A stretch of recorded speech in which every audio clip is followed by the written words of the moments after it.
Well, hello, beautiful people, back here on a Monday. It's Two Chaps, Many Cultures, live streaming from what looks like a pretty dark and dingy basement here. But, it is what it is. We are live. We're here. We're keeping our promise. And how are you today? How was your weekend, my good friend? Well, hello, everybody. Global community. Welcome to Two Chaps, Many Cultures. Welcome, Brett. And people, if you look outside your window towards the street, curbside, if you see an unmarked van with a license plate that doesn't make sense to you, that is probably Brett's location. We don't really know where he's at, but just... If the vans are rocking, don't come a knocking, because he is doing his thing right now. Okay, I'm queuing up Steplock videos. That's what I'm doing, baby. All right. Okay. Oh, welcome everybody. And today is... Yeah, what is today, Brett? Well, today, I thought in honor of your recent offering to the world, which is many, many things. I mean, you just give away stuff left, right, and center. Such a generous guy, loving the world and loving the people in it and loving your friends and loving your community, that, again, you've come up with this great list of things in response to, I guess, common questions we get when we coach and train and things like that about communications, the constant challenge of effective, impactful communications, especially when you're trying to do business across cultures. And as I said before, you have generously put together a great list, and I thought that it would be my pleasure to lead you through, in terms of, we don't have time to touch on all of them today, but what we will do is we'll dig into maybe 2 or 3 of them, and we offer you the free ebook, or Christian offers you the free ebook. We'll give you the link into there. So I just wanted to touch on, I guess, one of the top important one. Not, well, of course they're all important, but a few of the ones that you've written so eloquently about in your ebook. Well, thank you for saying all these nice things. I think I've been trying to remember when was the last time somebody called me generous. So that probably that should tell me something about myself then, I guess. So yes, thank you. Thank you. And I'll take the compliment, even though I'm not consciously aware of my generosity. Oh, wow. There it is. Oh, wow. There it is. That is generous, Brett. This is very generous. So what prompted this? And let me be completely candid about this. So I think you get these types of questions similarly as I do. So a lot of people, whether they're clients or just regular clients or regular people who are not clients yet, people who I meet in my social interactions, even within my family circles, who say, what the hell is it that you're doing? What does it do for a living? And I'd like to quote Seth Godin on this. I notice things for a living and try to point it out to people. Right. So, by the way, if you're not familiar with Seth Godin, look that gentleman up. So I've been noticing things over the course of my life, and I've collected these things and tried to categorize them. And then if they're ready for that, if they're willing to point it out to them. And in this case, it was about communication, about having clean, efficient communication from a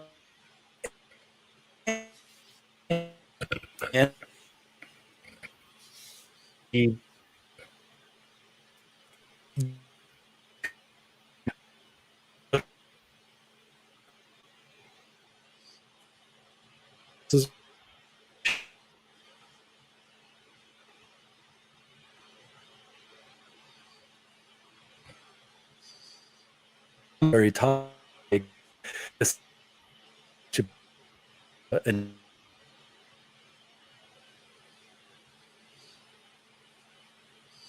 I think we're having a few technical challenges here. So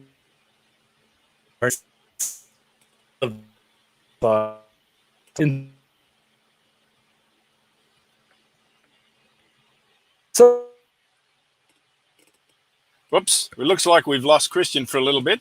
We'll see if we can get him back there. Technical challenges notwithstanding, we're going to kind of go on a little bit, and he's going to jump back in here in a minute. Yes, I mean, the reason I think that I really found it insightful, even though I know Christian, I know the work that he does, is that obviously we can all learn from each other in terms of the gaps in communication when we're doing business across cultures. And you know what I've discovered is that it is always very culturally dependent. Hello, welcome back, mate. How are you? Hello, welcome back. And we are having some challenges today. So you were talking along, and we jumped in and out. You were kind of jumping in and out, but that's fine. That's what happens in the world of live streaming. So, no, I was just saying that. Even though that we know each other, we do the same work, I always like to look to people that do our work, because we always challenge ourselves on whether we really know it all. And we don't. We never know it all. We never stop learning. So I think these are important every now and again, that even all of us in this field should feel compelled to write on our reflections and our insights coming from our clients. So, yeah. Right. So I'm not sure if any of the things that I just said made it to your end or to your guys' end. So we'll see on the recording. This is the fun part of live streaming. And as you said, we're continuously learning. I don't remember who was the famous Roman philosopher who said, cogito ergo sum. It is, I am because I am still learning, and we are still learning. And we're growing, and if you don't grow, look outside your yard.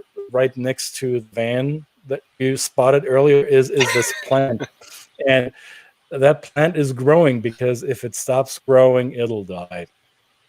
And I would argue, Christian, who painted your front door anyway?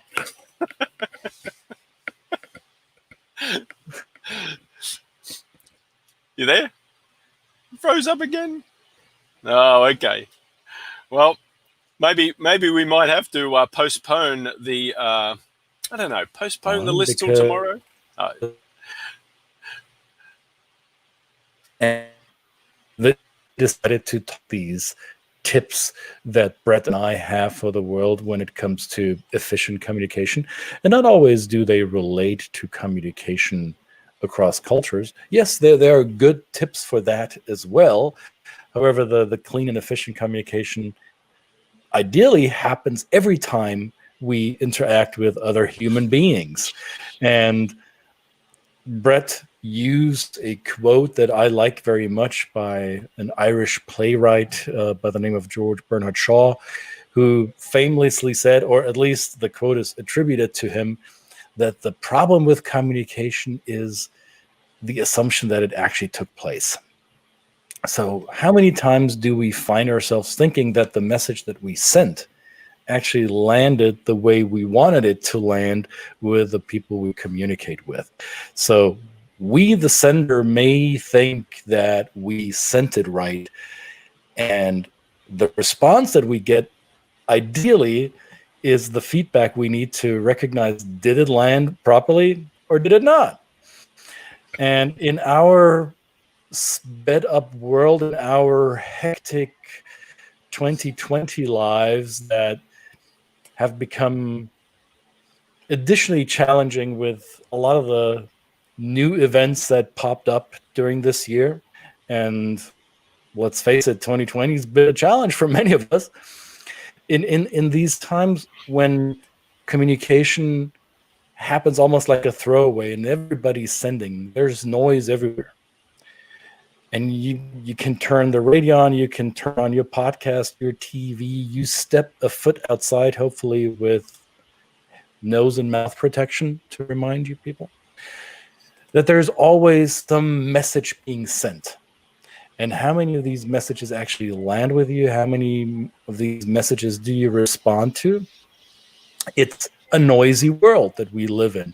And I found, I don't know about you, Brett, but I've learned that a lot of people are great at sending, not everybody is equally as great at receiving and comprehending and taking in the information that is sent out. Has that happened to you, Brett? All the time. I mean, I've been guilty of it myself. Listening to answer instead of listening to hear.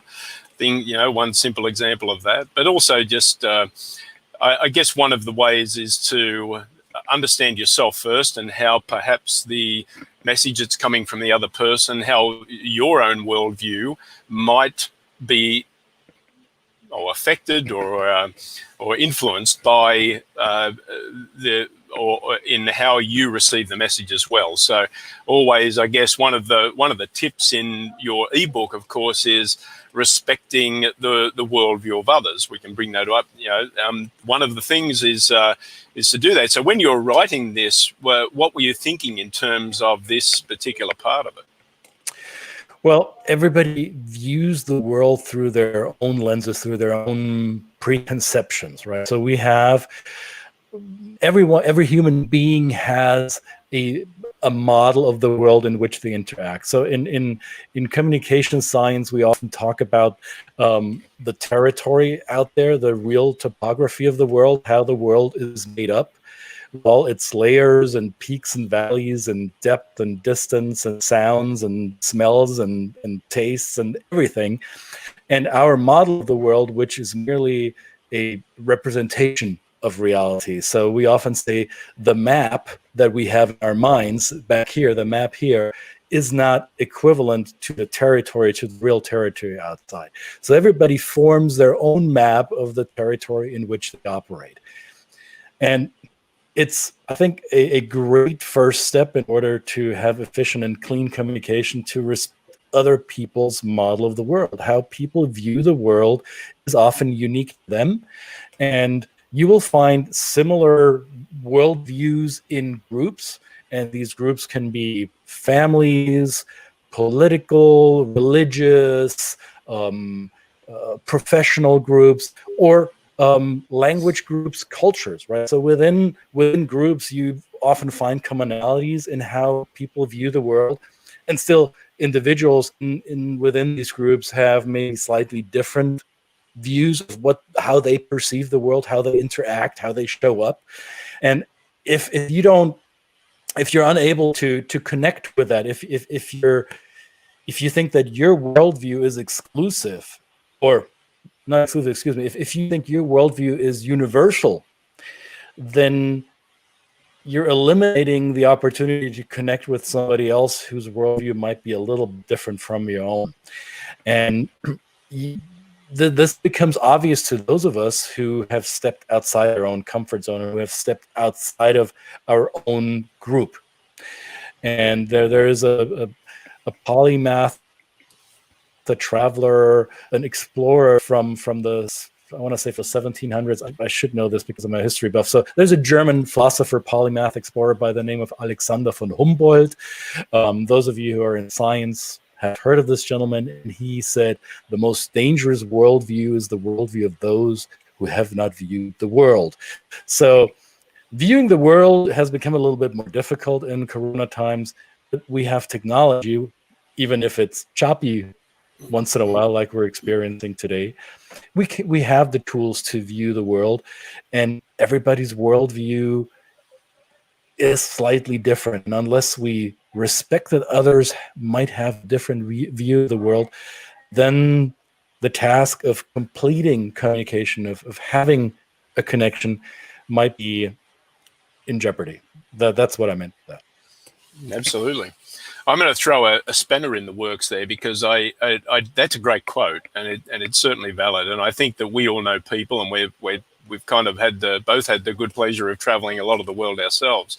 And I guess we've been observers of the world, and we've certainly seen people from other backgrounds and tried to understand their worldview, even if perhaps we don't agree with it, but we try and understand it, try and look at it from their view.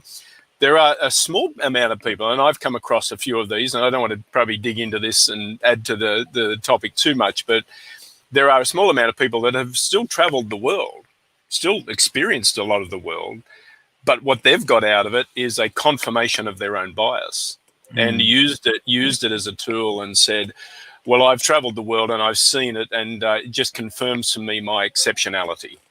And that is even more dangerous, I think. And it's a small amount of people, but I'm just saying I do know people where that has had that effect. And they haven't really, to me, they haven't enjoyed the pure experience of understanding and being in other cultures just by traveling. You can say you've been to Thailand, you can say you've been to Germany, but have you actually experienced the culture, or have you just kind of wandered through just to confirm your own biases about how much better your culture is? That has happened to me in the well, it's happened to me as well, even within my family. Yeah.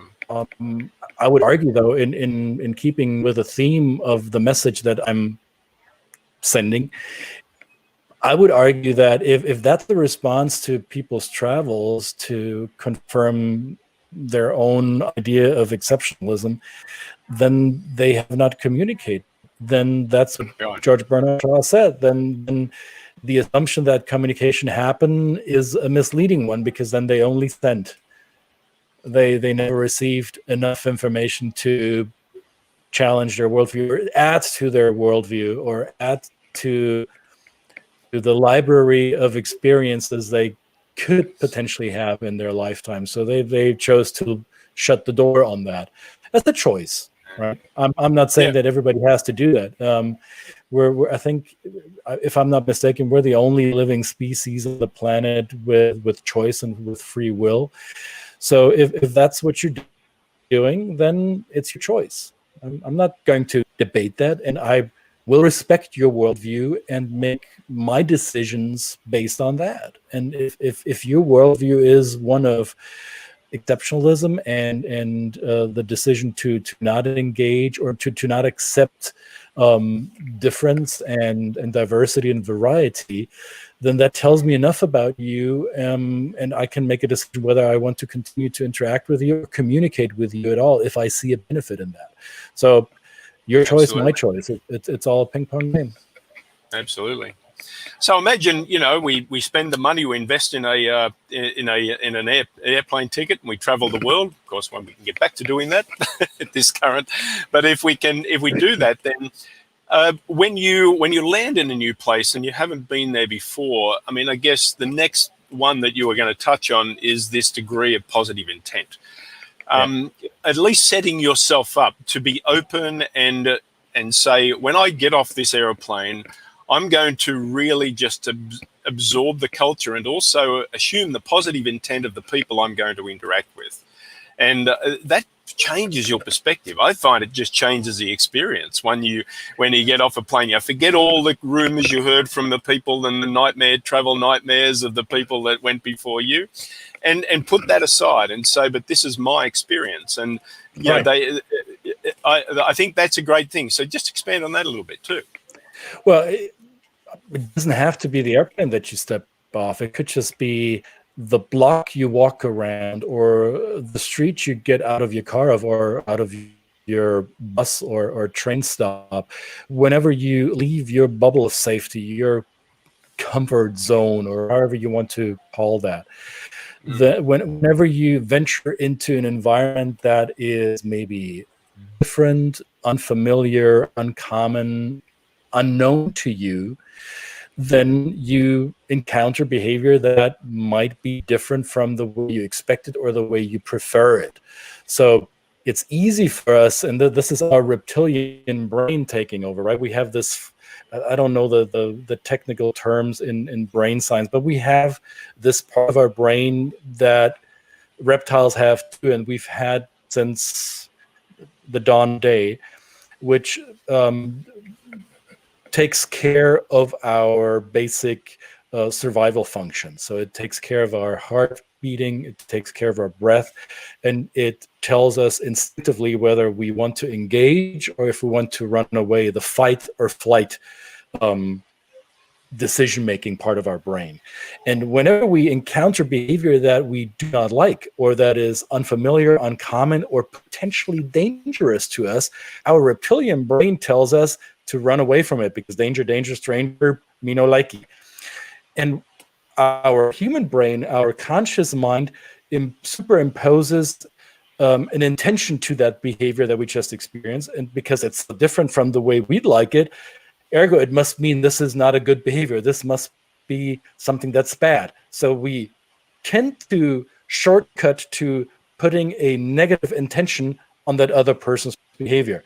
And it's again, human choice. It takes a conscious effort to train ourselves to pause there for a second before our reptilian brain takes over and say, hey, okay, I notice you're trying to, my instinct, my gut, you're trying to tell me something. You want me to have a gut reflex. Let's just pause for a second and let's go back to that axiom that Christian told me, there's positive intent in any human behavior. So what might be that positive intention? What could this behavior that doesn't really click with me yet, what could that person really want? Because I'm prospecting, I'm supposing that they want something positive, even though their behavior does not reflect that to me right away. So that takes a couple of seconds to process, and it's easier to default to the knee-jerk me no likey response, that's easy to dismiss something as potentially negative. So the claim that I'm making, pause for a second, assume positive intent or suppose positive intent, and I noticed this. We talked about this on this program before. So my family and I, we moved to the city of Atlanta and to a specific part of Atlanta a couple of years ago, where a lot of people with my skin complexion told us, "Are you out of your mind to move there? Are you really doing this? Because this is not where white people go to live." I'm serious. This is how they framed it.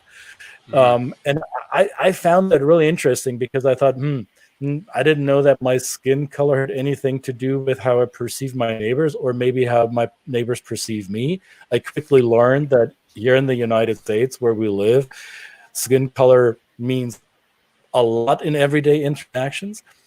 However, this positive intent story kept me going, and it keeps me going until today.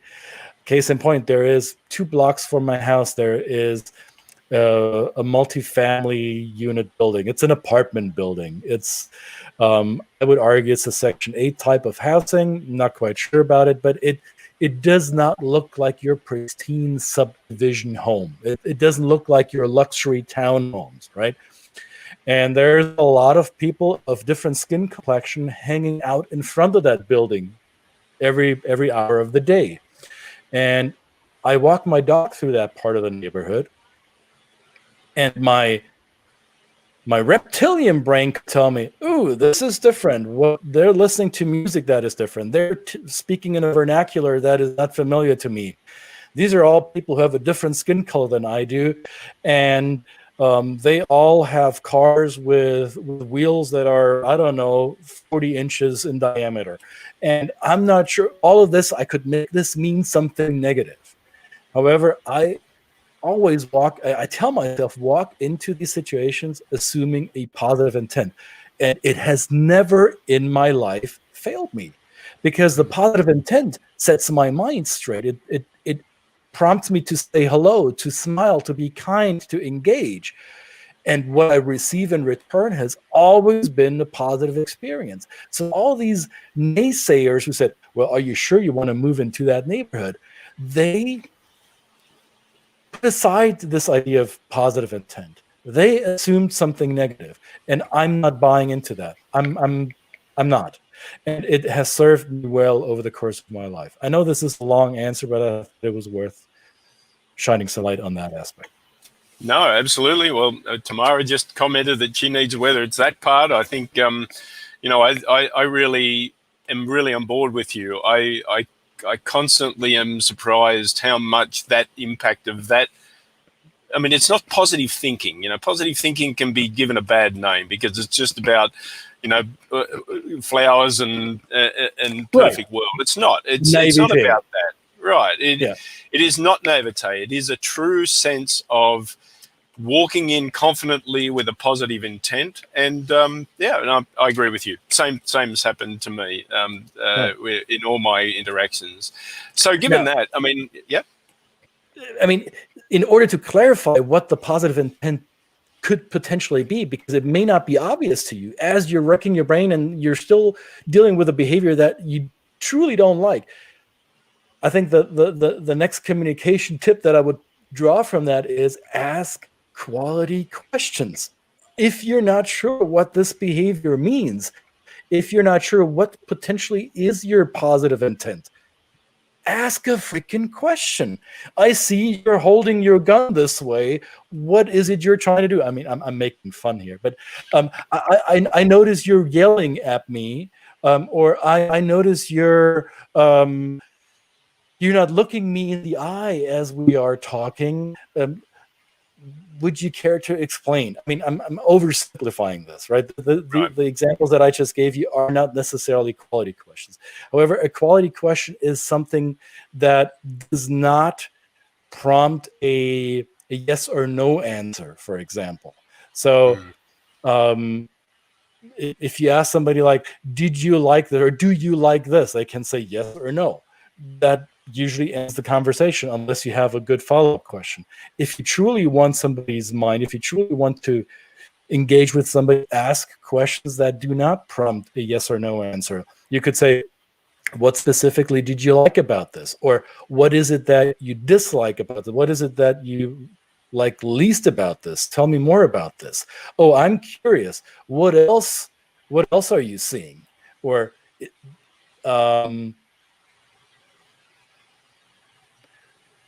asking for specificity basically is what, in my experience, keeps a conversation going.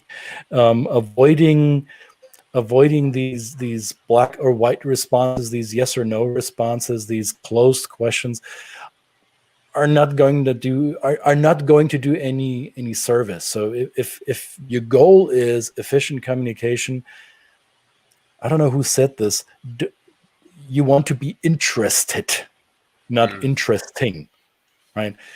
And this goes back to the beginning where we have a lot of people sending information, sending messages because they want to be interesting. Hey, look at me, I've got something to say, I'm interesting. Oh, wow, look at us two chaps.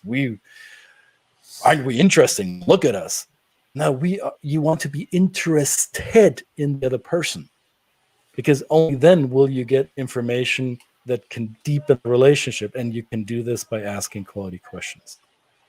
I like asking quality questions. Commenting. How do I do this? I don't know. I mean that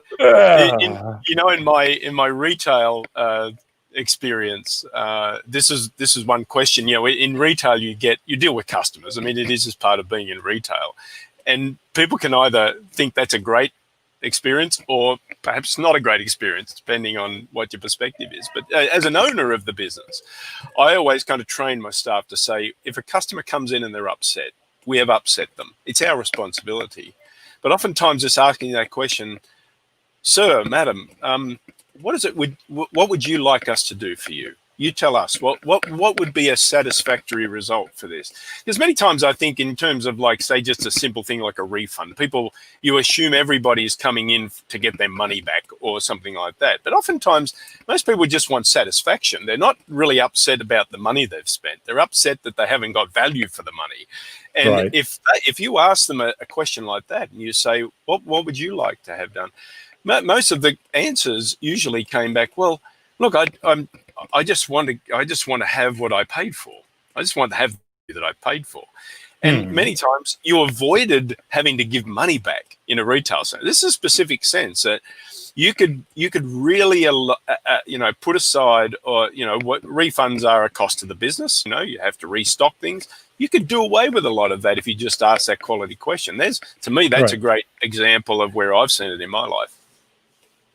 And when we talk about business, especially retail, and we had this conversation offline earlier today, Brett and I, when we talked about pricing and what do people get for the money, and what's the proper price tag you can put on a certain package of service or value. And there's this phrase that keeps ringing in my ear. And again, I don't know whom to attribute it to. It is, price is only an issue in the absence of value. So people will pay for something, and they might pay premium if the perceived or the actual value justifies that price. So if you're not willing to provide value to your customers, then no price in the world, no low bargain, low bottom price in the world will make you desirable. So it's the value, not necessarily the price. That's my view on business, and that's one of the reasons why Brett and I are doing these videos, even though sometimes technology messes with us, right? Thank you, Janet. Absolutely. Great. Janet here lived in Japan for a couple of years, and the Japanese really responded well to me when I was interested in their culture. I would highly assume that was the case. Thank you for sharing that, Janet. That allowed me to build a bridge and form relationships with people. Well done, Janet. Well done. Absolutely. In a culture where relationships are key, right? That's a culture where relationships they drive business, they drive personal interactions, they drive profits. If you're really that interested in the profit of a business, relationships in a place like Japan really drive business. And you mentioned the other day, I think in one of your statements, the idea of namawashi, right? The influence where it comes from the ground up, and Janet, that's a great example of where being really interested draws people out. They get comfortable. They see that you're not there to impose your will or your ideas, and it's great. I would even go a step further, because too often I hear especially when we talk about cross-cultural interactions, we talk about task-based cultures or task-focused cultures and relationship-based cultures. And there's a wrong conclusion that can easily be drawn, which is that, well, you care about relationships mainly in relationship-focused cultures. I would argue you care about the relationship in any culture. Even task-oriented, task-focused cultures like the Nordics, the Germanic cultures, North American cultures, which tend to be fairly task-focused. Even in those cultures, in my experience, if I pay attention and if I invest in building a relationship, the task will be improved, or there will be a task to follow. There will be business to follow. And I might be coming too much from my own map of my territory, because even though I'm German and people would put me in the basket of a task-focused individual, I am a very relational person. So I need, for me to be successful in working with others, I need to be sure that the relationship I have with them is durable and reliable. So sure, when I say this, I come from my own perspective. I'm looking at my map of my territory. But I would think that even in cultures where relationships are not always viewed as the most important piece of doing business successfully, I think it's important to be interested in others in order to facilitate great work together. Absolutely. Fantastic. Well, I'm going to, I've already put the link to the ebook in the chat. I'm also going to, over here, I'm going to copy. Just excuse me while I do this live, because I didn't have it queued up. I didn't either. So, folks, he jumped this on me. All right. So just know that there is no plan, right? So this is live and raw and crazy. Look at us. I mean, yeah. He said something about investing in an airplane ticket. Maybe we should start investing in a studio first. Oh man! Look at us. No. That would just take away the live. I mean, we are talking about creating some more value, some more recorded content and that kind of thing. Tell us, of course, as the audience, whoever you are out there, we've got Janet today, Christina, we've got Tamara, but anybody, if you're watching the replay, send us a message, tell what kind of content you would like. We're always happy to put it together, and maybe we could record something when we're not harangued by internet connections and things like that, where we can actually put these out and have them on demand and things like that. I mean, there's lots of ideas, and we've got a lot of ideas, but of course our ideas are nothing without the people that want them. So, yeah. I put another short link in the comments below for those of you who are unwilling to type all this. Or so you see, it's bit.ly/TCM ebook. That would fit it even into the smallest line that you have on your wherever you want to use it. So absolutely, there it is again. Well, thank you, my friend, for helping me get the word out for this. And by the way, I'm not sure if I mentioned this. This is complimentary. This is at no cost to you. So all you do is tell me who you are, and you'll get a copy. I paid Christian on behalf of you thousands of dollars to put this. Did you? All right, good to know. You haven't got that check yet? Oh, I must. It must be in the mail. No, it's totally free. And as I said, the generosity of my good friend, my good learned friend here. Thank you very much, everybody, for listening, watching. We just touched on 3. Again, there are 12. There are a dozen of them. A dozen and a bit, I would argue. Actually, almost a baker's dozen in that great resource. And you'll get all 12 if you go and get the free copy of the ebook. Thank you again for another wonderful discussion, my friend, and thank you to everybody who's commented and is listening, and throw your comments. It's not too late to do that even after the fact. So thank you again. Thanks, everybody. It's been another one. Have a happy Monday. See you next time. Bye. Be productive.